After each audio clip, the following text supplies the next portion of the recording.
For most migrants who arrive in Australia, their ultimate goal is to obtain Australian citizenship.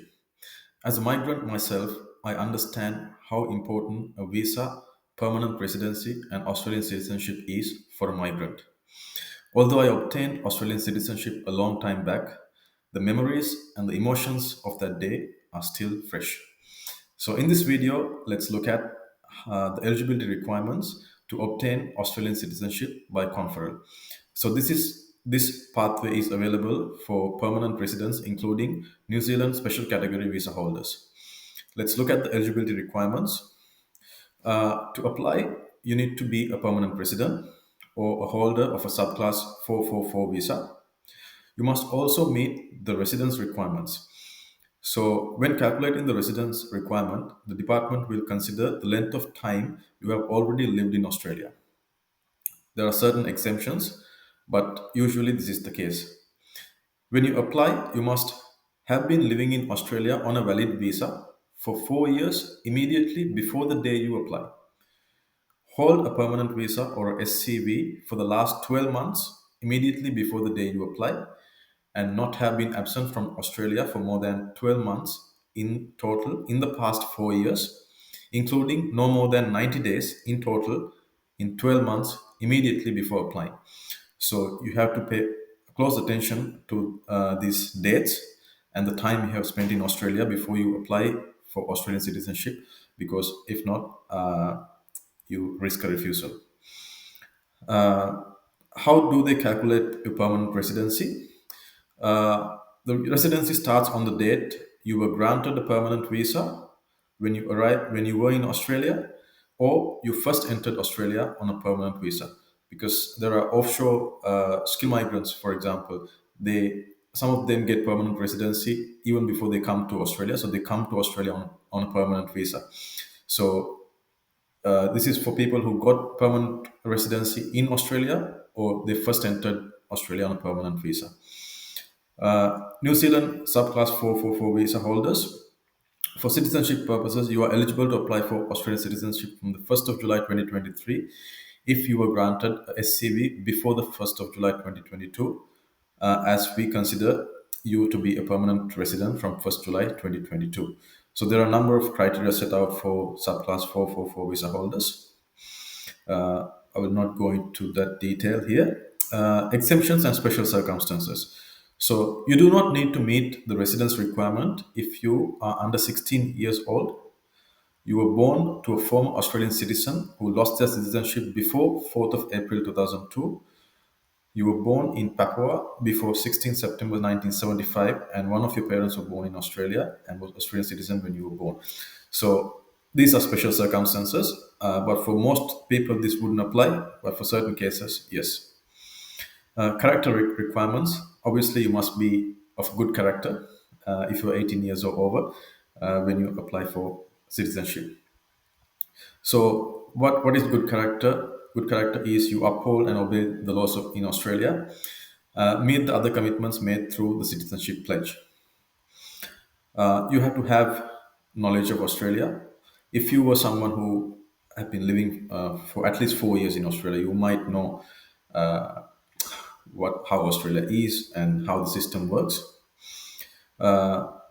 When you apply and when you are invited for a citizenship appointment, you will have to demonstrate that you have a basic knowledge of the English language, because the English language is the language spoken in Australia.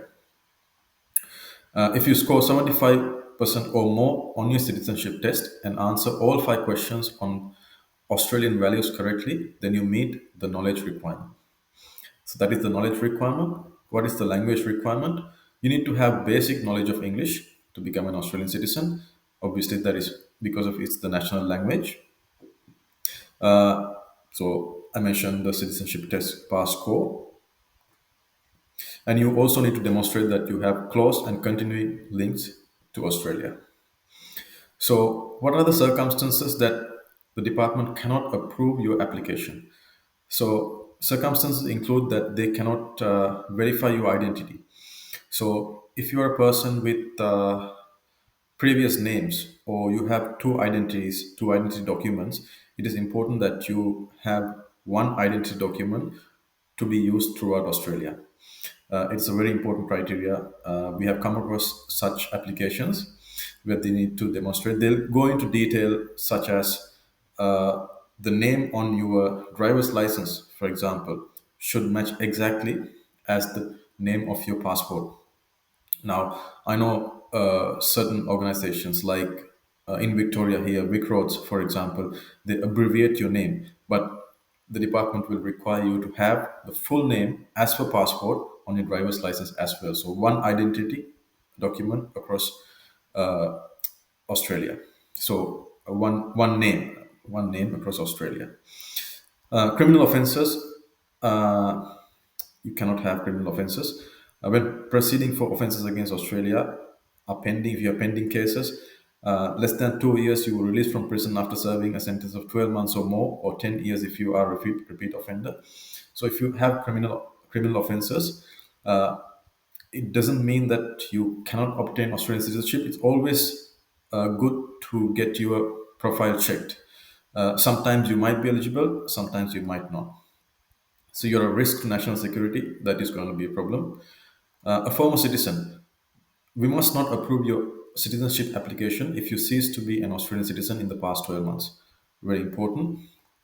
Location at time of application approval. If you apply for Australian citizenship on the basis of meeting the requirements for general eligibility, having a permanent or enduring physical or mental incapacity, or being a person aged 60 or over, or having hearing, speech, or sight impairment, we must not approve your citizenship application if you are outside Australia at the time we decide your application, unless you satisfied one of these residence requirements, or the spouse or interdependent partner's discretion was applied to assist you in meet general residence requirements. Generally, you have to be in Australia when your citizenship application is decided, and even after your citizenship application has been approved, you do not become an Australian citizen until you attend your ceremony and give your pledge. So once you obtain your Australian citizenship and your citizenship certificate, you can use that to obtain the Australian passport. Obviously, the Australian passport comes with a lot of privileges, including visa-free travel for a number of countries, many European countries included in it as well. So it's a privilege to become an Australian citizen, hold the Australian passport, and live in this beautiful country. So if you're a permanent resident and you're looking to apply for Australian citizenship, reach out to us today and we can assist with your application.